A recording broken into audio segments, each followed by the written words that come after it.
Right now, lawmakers are announcing plans to continue fighting for school bus safety laws a few days before the one-year anniversary of the deadly school bus crash on Route 80. New Jersey Congressman Josh Gottheimer is in northern New Jersey to announce a new campaign. He's being joined by the father of Miranda Vargas, the student who died in the crash, along with a teacher when their bus collided with a dump truck. Let's listen in.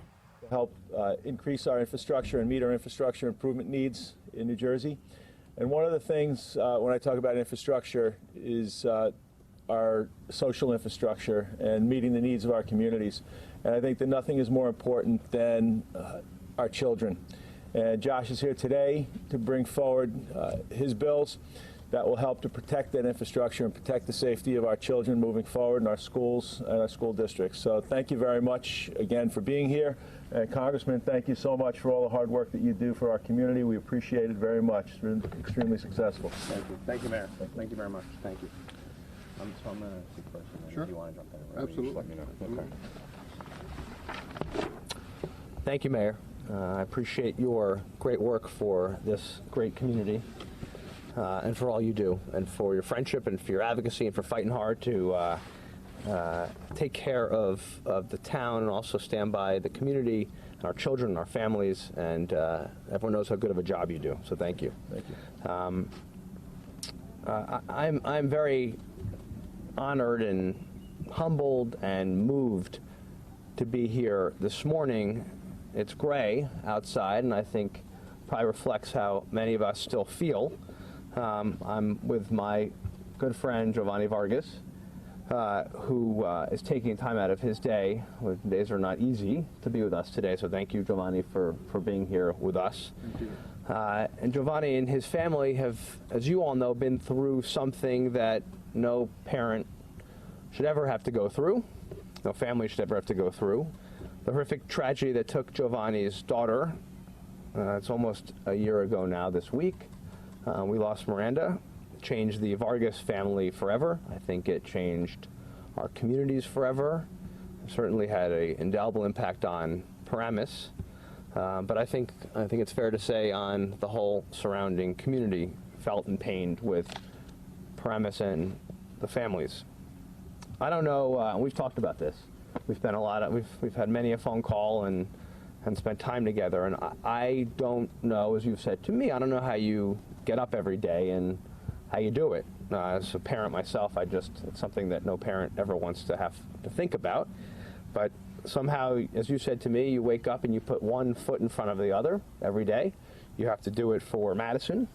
You have to do it for your wife and for your family and for the community. And you know, I just commend you for your incredible strength and courage through the last year and the last months. And I know being here today is not easy. But we're here for Miranda's legacy. We're also here to remember Jennifer Williamson, a wonderful and caring teacher who was also on the bus that tragic morning, who was taken from our community and family too soon. I was so glad to see the beautiful memorial dedicated in Besson Park in Paramus after Jennifer and Miranda. I guess that was this past week. So I'm here this morning not just as your congressman, but also as a parent of two children, Ellie and Ben. And while it still pains Paramus and so many of us in all these communities, we're here today to help turn tragedy into hope for other children and families. Hope that no one will have to live through what the Vargas and Williamson families have had to live through this last year. That's why this week I'm reintroducing Miranda's Law and the Secures Act, bipartisan legislation to protect our children on America's school buses. Joevanny and I are also announcing a new campaign of sorts, beginning on Capitol Hill this spring, to help get this legislation across the finish line. We're partnering up, and we've been talking about this. Joevanny will be joining me in Washington this spring so that he can tell his story to the members of the Transportation and Infrastructure Committee and to other members of Congress about why our communities so desperately need this important set of legislation. We've made great strides this last year in New Jersey, working together with many state and local officials, including Senators Lagana and Sarlo, Assemblyman Tolley and Assemblywoman Swain, spurred by the Vargas family, we were able to implement life-saving changes on school buses here in New Jersey, including 3-point seatbelts on new buses and better driver background checks. Now it's time for every child in every state to have those same protections that we now have here in the state of New Jersey. So every time they get on a school bus, whether they're going to school or a field trip, they should all have the same protections. Like everyone, I remember that May Day like it was yesterday.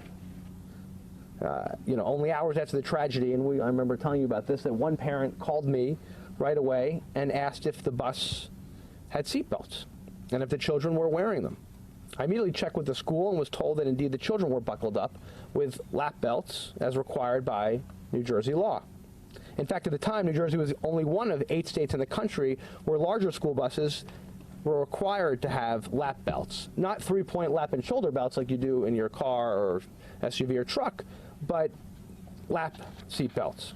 And that's a good reason they had a requirement of seat belts in the first place. But what was so shocking to me was that only 8 states require any type of seatbelt, put aside what kind of seatbelt, right? So at the time, only 8 states were required to have any kind of seatbelt whatsoever on school buses. Every day, nearly 600,000 school buses carry more than 25 million students to and from school, activities, and class trips. We don't allow our children to ride without seatbelts in our cars, yet you can on school buses. I mean, it's obviously, I think all of us are wondering why did we pass laws requiring that in our cars, but why do we let our kids get on school buses every day without wearing the same kind of seatbelts that we have in our cars? From 2000 to 2014, the GAO, the Government Accounting Office, found that there were an average of 115 fatal crashes involving school buses each year. So again, why let them ride without seatbelts? Like any parent would, I wanted to know what more could be done to ensure that all our children, regardless of where they live, are as safe as possible on school buses. From there, our team went to work, and our research showed us that 1, the evidence couldn't be clearer. Seatbelts in school buses save lives. 2, that as a country, there was much more that we could be doing to protect our children. In the National Transportation Safety Board's report on fatal 2016 rollover bus crash in Chattanooga, Tennessee, killing 6 young children, the NTSB found that the lack of a 3-point belt contributed to the severity of the crash and to the loss of life. In a 2014 bus crash in Anaheim, California, 9 students and the driver were injured, and thankfully no one was killed. This was the first crash in the nation involving a school bus that was equipped with 3-point belts. Again, the lap and shoulder belts like you have on your car. It's required by California law. The NTSB looked at what might have happened and the 2 most seriously injured students were only wearing lap belts, and they found out that the outcome would have been much worse. In other words, wearing a lap and shoulder belt actually contributed to saving lives. That's why this week I'm reintroducing the bipartisan Secure Every Child Under the Right Equipment Standards Act, or the SECURES Act.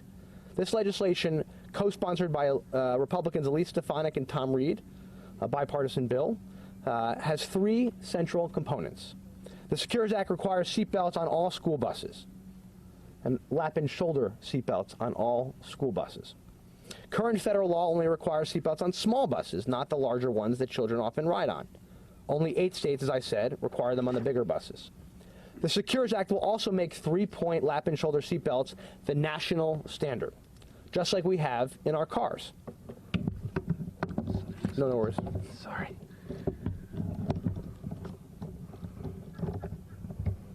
It's quite a contraption. Thank you. Okay. No problem. As I was saying, the SECURES Act will also make 3-point lap and shoulder seatbelts the national standard, just like we have in our cars. The lap belt alone is a relic of the past. Why would we require our children to wear only them?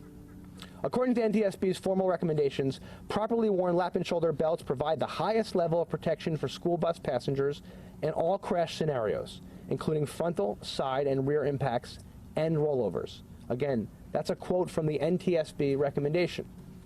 Research shows that while school bus designs are generally effective in protecting occupants in frontal and rear impact crashes, they are less effective, unfortunately, in protecting from side impact or rollover crashes like Miranda's bus. In the aftermath of the tragic crash, We've also updated our standards in New Jersey to require 3-point seatbelts. So that was a great outcome, thanks to Joevanny and others, their leadership, that we're able to get now 3-point seatbelt requirements in New Jersey. That's a big change, but we need to bring this change nationwide. The Secures Act will do just that. And lastly, it encourages innovative measures to ensure that students are actually wearing their seatbelts while on school buses. Right? This is a big issue that's raised by a lot of people. Well, what if you put them on there, but no one actually puts them on? So what do we do about that? Well, that's where technology comes in. 3-point seatbelts are effective only if they're being worn. And so the DOT, this legislation will spur the DOT to consider innovative approaches to seatbelt detection, seatbelt reminder systems, and seatbelt violation alert systems that could be incorporated into school bus designs. Right? It works to harness the power of technology and innovation, which for so long have remained untapped when it comes to school bus safety. In my own car, and probably like many of your cars, if you don't put your seatbelt on, what happens? It starts to ding, it flashes, there's lights, an alert on your dash panel. Right? Why don't we have the same alerts on school buses when a child isn't wearing a seatbelt? You know, it's really easy to just have a panel, and you could actually, I've seen mock-ups of this where you can actually detect and see if everyone's wearing their seatbelts. In this day and age, my credit card company alerts me within seconds if there's a suspicious charge on my account. Our cars have lane-changing alert systems and even airbags on seatbelts themselves. Yet when we have an app for everything, when I look at the school buses transporting my kids, they look no different in many ways than the ones we all rode on when we were kids. That's unacceptable. There's no reason why we can't innovate here. The other significant and bipartisan legislative step we're taking today, announcing today, is Miranda's Law, which takes on the other safety roadblock we have to overcome nationwide: unsafe and unfit school bus drivers, like the ones driving Miranda's bus that day. As you know, 99% of school bus drivers are well-trained and qualified. They're great people who do good work and hard work and watch after our children just like their own. But not Miranda's that day.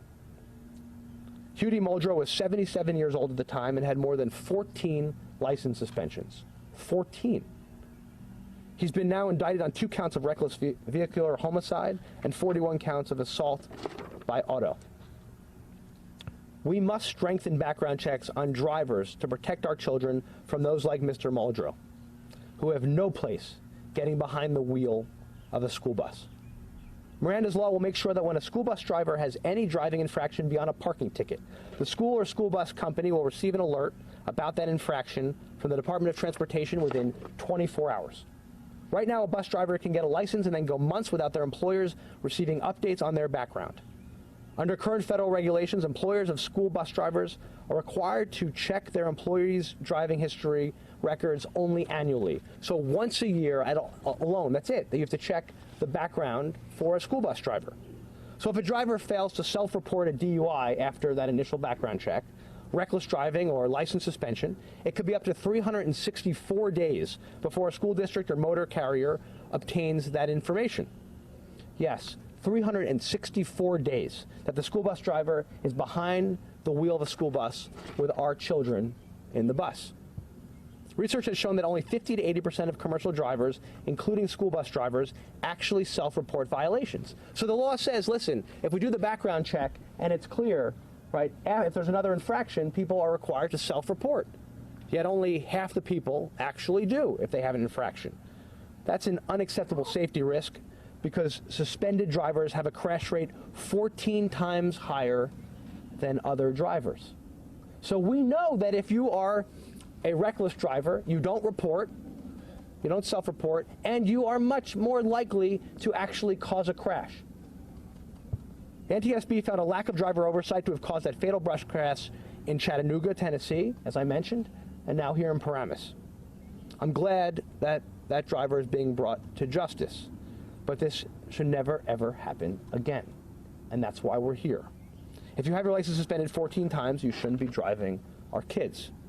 Here's another stunning fact. According to CBS News, on average across the nation, at least once a week, a school bus driver is arrested for charges as serious as driving under the influence. In 2013, New Jersey drivers with up to 64 license suspensions and multiple DUI convictions were able to get licenses to operate school buses. These are the kind of drivers who make illegal U-turns in the middle of a busy highway.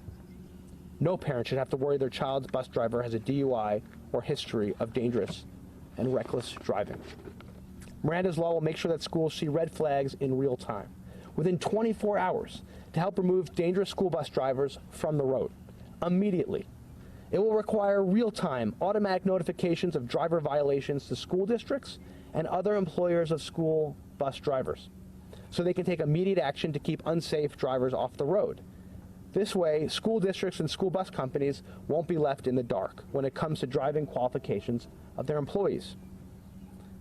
I've also co-sponsored the Stop for Federal Buses Act, which will help prevent illegal passing of school buses.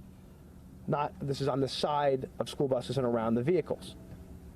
So Miranda's Law and the Secures Act will help save lives. And there's nothing partisan about this, as you can see. Democrats and Republicans are co-sponsoring this legislation because it's not a partisan issue, it's a mom and dad issue. We'll hear from Joevanny in a minute, who will talk about that. And speaking of bipartisanship, I again want to thank the Democratic co-sponsors and my Republican co-sponsors of these pieces of legislation, Elise Stefanik and Tom Reed, both from New York. In addition, Congressman Cohn, Kildee, Cummings, Series, and Swazi have signed on to co-sponsor Miranda's Law. It's great when our region can come together to take real action to get things done for our communities.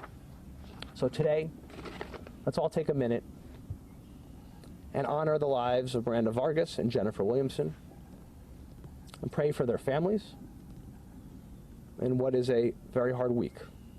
And let's all recommit ourselves to doing everything we can to ensure that our kids are as safe as they can be, on and off the school bus. We live, as you all know, in the greatest country in the world. And if we always want to keep working to make sure our best days are ahead, we need to take smart steps, like the ones today, to protect our children and protect our future. Thank you. May God bless these families. May God bless our community. May God bless the United States of America. Now I would like to introduce my friend, someone who has more strength than all of us combined, Joevanny Vargas. Joevanny. Thank you. Thank you. You got it. Thank you, Joe. Thank you. Thank you very much. Thank you, sir.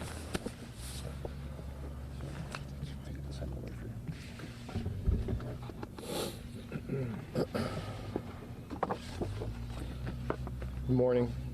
As Josh said, this is in fact very difficult to do, but much needed. Much needed.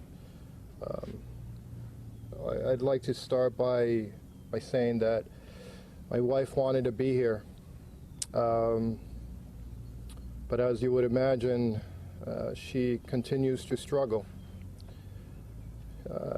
Sleep is not something she gets much of, so she's in a very frail state and was unable to join us today.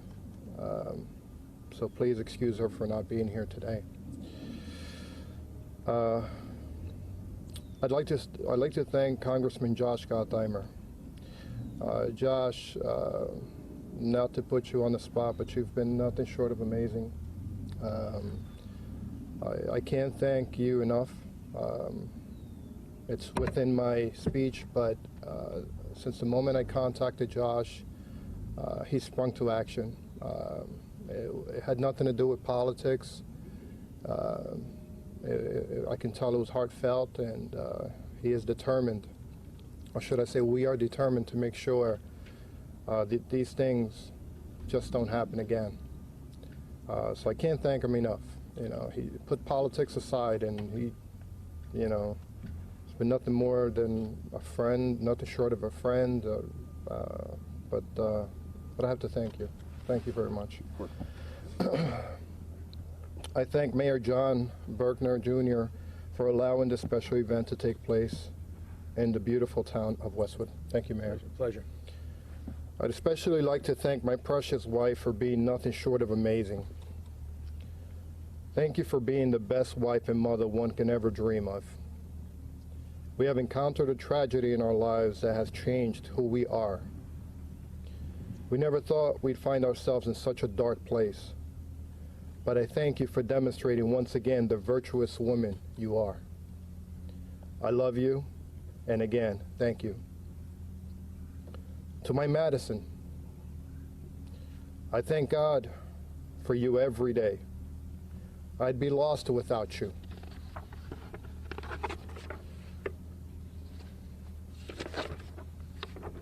Every time I look at you, I see purpose. I see a reason to fight. And I know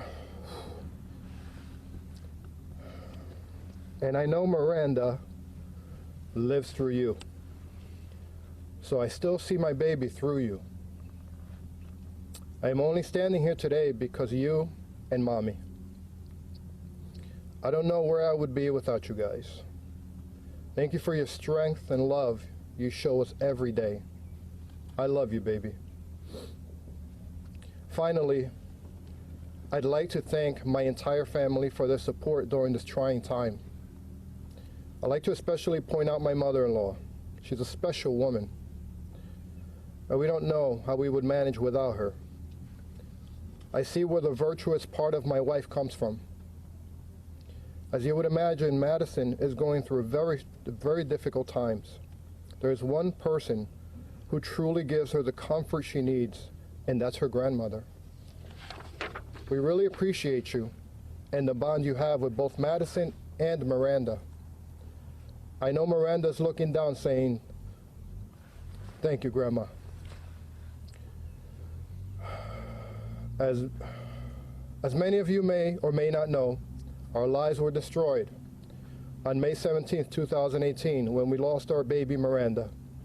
She was only 10 years old. We lost her to a selfish, reckless, cowardly act by the school bus driver who was driving them to Waterloo Village. In this egregious accident, our community also lost Miss Williamson, who was a school teacher at Eastbrook Middle School. She was loved and will forever be missed. Many children were affected that day in more than one way. I thank God every day for you guys. Kids, don't take this opportunity for granted.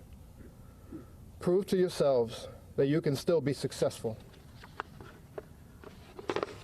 I know Miranda would want this, and I also know that she will be with you guys when you need her the most.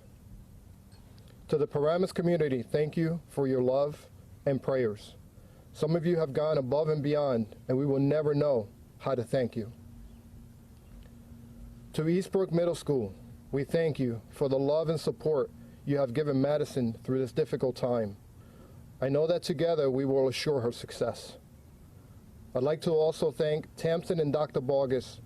The two of them have provided therapy to our family, and I could only say you are both God sent. Thank you. And more about Miranda.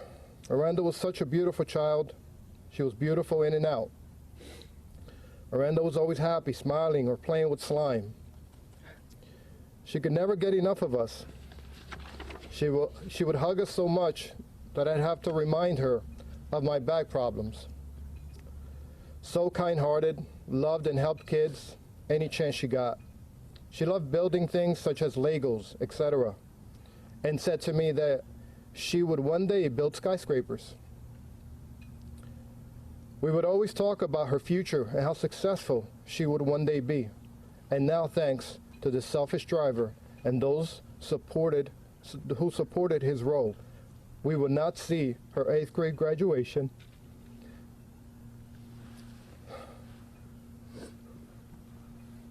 her Sweet 16, her high school graduation, her college graduation, and I will not walk her down the aisle. I will never forgive anyone responsible for doing this to my baby.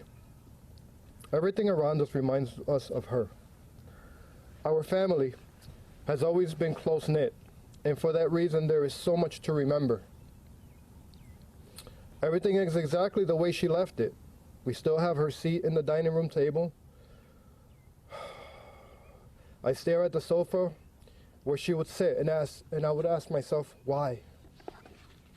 Her innocent clothing is still in her drawers. Her sister wants it that way as well. We will do everything in our power to assure she lives on. This would have never happened. Yes, the driver was clearly at fault, But why was he driving this bus filled with children and teachers? At the time, he was 77 years old and had 14 driver suspensions, one just before the accident in December 2017. Who allows this to happen? It's going on a year on Friday the 17th. It feels like it was just yesterday that I dropped my baby off to school and never saw her again. Again, this could have been avoided. How could you not monitor your who drives our precious children to and from school? Here's a crazy statistic, and Josh mentioned it. A CBS News investigation found that on average, at least once a week, a school bus driver is arrested for charges including driving under the influence. I have to stop there. If that's not the epitome of pathetic, I don't know what is. Every day, 60 school bus drivers get into accidents. That's roughly 22,000 bus crashes per year. The National Highway Traffic Safety Administration recently reported that 301 school-aged children were killed in school transportation-related crashes over the prior 10-year period. Countless more were injured. Soon after the accident, I saw a press conference with Josh Gottheimer on TV, and I was impressed on his determination to assure this didn't happen again. I called his office. Within a few days, we met. Since then, we've been determined to work together and assure our kids are safer. A year later, I'm just as motivated to see this through and will remain motivated for as long as I live.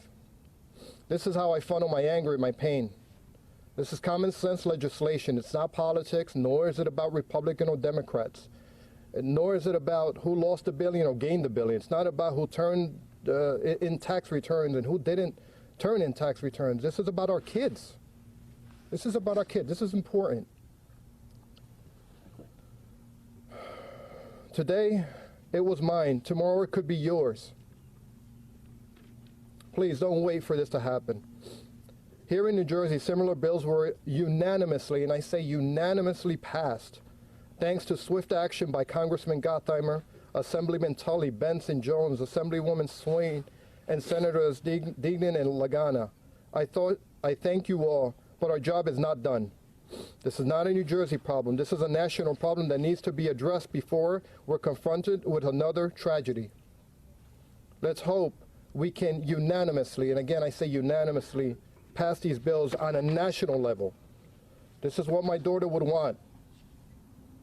She loved and helped kids. I've always loved kids. My house was always a playdate headquarters, and I loved every minute of it. This is Miranda's legacy, and I will fight to assure it carries on so our kids are safer. Parents should not have to worry about who is driving their child's school bus. School districts must know their drivers, and they must know about problems in a timely manner. A nationwide notification service would give schools real-time red flags when the drivers break the law. That's why I support Miranda's Law, Republican Gottheimer's bipartisan bill to keep dangerous school bus drivers off the road by making sure schools are constantly informed of bad driving behavior. Miranda's Law is an important step towards making sure school districts across the country have the information they need on their drivers in real time. But we need to make sure we hold schools accountable. Once they have that information, so they don't just let bad drivers behind the wheel and put our children in harm's way. That's why I support the efforts of our legislators to strengthen the standards for this nation's school bus drivers and provide immediate notice to the Department of Education confirming that they're keeping dangerous drivers off the road. In closing, I don't know why God does things the way he does. I think of possibilities, but the one that sticks the most is that maybe this is all part of an eternal plan. One that is difficult to understand, one that destroys the human heart. The one thing I know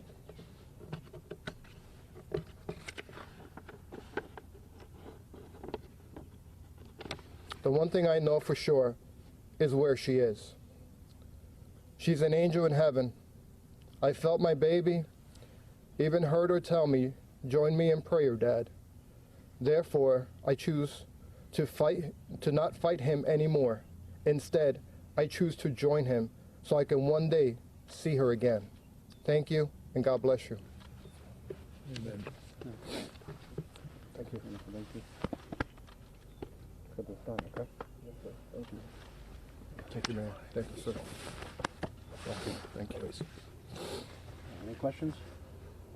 Yes. Congressman, I know you introduced this bill last year. Yes. And it appears that, if I'm correct, it was never voted on. I know you both said repeatedly that this is not a party lines bill, it's about kids and safety. So what politics got in the way then or are standing in the way now from getting this done? Well, you know, often in a case where you're passing legislation like this, sometimes it takes years to get done. And we talked about this in the beginning. I said we may not get it this Congress. The benefit, and you know, I work very much on a bipartisan basis, so I've spent a lot of time talking to my colleagues on both sides, starting last year and last Congress, is the momentum is building. We have actually more co-sponsors that are getting on. Part of what Joevanny and I are going to do in this spring is, and you know, I think, and listen, it's been a very tough year for Joevanny, so I think we talked about last year wasn't right, but I think this year, you know, he has said to me that he's willing to come to Capitol Hill, and we're just going to go meet with a lot of people on the committee. And we've been spending a lot of time, you know, now that the Democrats are in the majority, it's also helpful for me, you know, being in the majority as well, that I can work with the committee more closely in certain ways. And we've been doing that for the last months on the legislation, on the text of the legislation, then of course with committee members, and so we get it through the committee and then onto the floor. I've also been working with colleagues in the Senate to build support as well. These things take time, but you know, I'm actually very confident that that we are going to make together real progress this year. And these are one of these things you sit down with anyone, any member of Congress, and first and foremost, they're usually a mom or dad, and they all say the same thing. This just doesn't make any sense. Really, the way the current law is, really. You know, I was kind of the same way that when I found out about the law on this, I was shocked. And I think that's why we're all working together to try to change it. And so, you know, I'm optimistic, but I also recognize that these things sometimes take time. Giovanni, if I could ask you a question, please. You talk about... Sorry, I'll get you next. Go ahead. Sorry. You talk about funneling your anger into... If you could No, stop. How has this helped you? Pushing for this in the state, now pushing for this in Congress. What has this done for you? Well, I think this question was asked the last time. It's, you know your kid, you know your child, and this was the kind heart that Miranda had, right? She was always about helping and looking after others, right? I know for a fact that she would want me to do this, right? She would want me to fight to make sure that this doesn't happen to anyone else. So how does it help me funnel my anger and my pain? How could it not? I'm helping children. How could it not? It's just really common sense, and I hope and pray. And I think that the young lady here asked a question about why is it taking, and I get your point. It shouldn't. I get exactly where you're coming from. I'm not a politician. I don't know. That's why Josh is guiding me, but I don't know how these things work. But I get your point. It shouldn't. It should be a lot quicker. It should be common sense. I mean, thank God that here in the state of New Jersey it was unanimous, and I thank everyone for that. But it shouldn't. I hope I answered your question. Thank you. You know, I was thinking this morning, I asked that question, I also was thinking, you know, the 9/11 Victims Compensation Fund, those who are sick and many terminally ill from the effects of 9/11, many of our first responders, and you know, it's up again that we have to actually reauthorize this and keep it going so we can support families. And I just can't believe when I meet with some of my colleagues that everyone doesn't say, of course. Mm-hmm. But you know, these things, you know, are often beyond me why things are not just obvious to some folks. Sorry, you had a question. Sorry. Yeah, Josh, have you spoken to Chairman DeFazio about having a hearing on this topic? And Joevanny, would you be willing to go there and testify in the committee? There's absolutely nothing I would not do. There is absolutely no limit. I am 100% all in to assuring that this is passed. And yes, that's part of the plan. And I've asked the chairman if we're going to hopefully visit with the chairman this spring, in the coming weeks, to talk about just that. and other members of the committee. But beyond that, other members of Congress. I think, my conversations have all been very positive. So I'm hoping that helps spur action on the committee and, of course, on the floor. Mr. Vargas, how are you and your family going to mark Friday? It's a very difficult day, as you would imagine. We will be at the school where a memorial will probably be held. In the evening, we're getting together as a family, right, and doing the same on a more intimate level.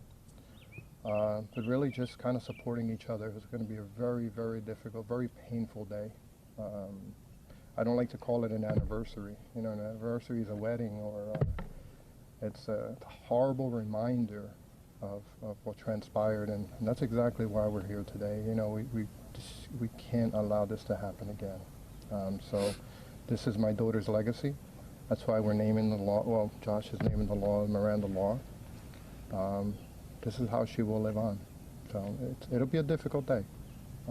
There's really no real plan per se. We're going to take one breath at a time. Any questions? Okay, we're good. Thank you all very much. Sure. We've been listening to New Jersey Congressman Josh Gottheimer and other advocates announce a campaign to help keep children safe on school buses. He also announced plans to head to Washington to continue fighting for the legislation. This comes just a few days before the one-year anniversary of the school bus crash on Route 80 that killed a student and a teacher.